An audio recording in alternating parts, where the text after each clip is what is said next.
નમસ્કાર.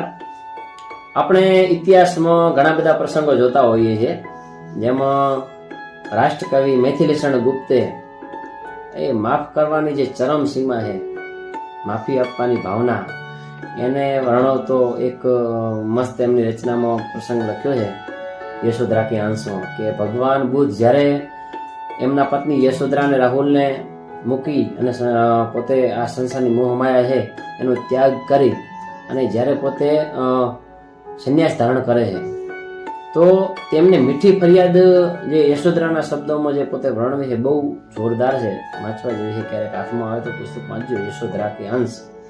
એના શબ્દો છે કે સિદ્ધ હેતુ સ્વામી ગયે યહ ગૌરવ કી બાત, સિદ્ધ હેતુ સ્વામી ગયે यह गौरव की बात, पर चोरी चोरी गए, पर चोरी चोरी गए यह बड़ी व्याघात, सखी वो मुझसे कहकर जाते, कह क्या वह मुझसे पथ बाधा पाते, सखी वो मुझसे कहकर जाते, कह वो क्या मुझको पथ बाधा पाते, मुझको बहुत उन्होंने माना पर क्या पूरा पहचाना, मुझको बहुत उन्होंने माना पर क्या पूरा पहचाना, मैंने मुख्य उसी को माना जो वो मन में लाते, सखी वो मुझसे कहकर जाते.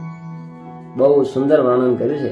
ક્યારેક વાંચવાનો લાભ મળે, ક્યાંક પુસ્તક હાથમાં આવે તો વાંચજો. બહુ સારી રચના છે મૈથિલીશરણ ગુપ્તની. આભાર.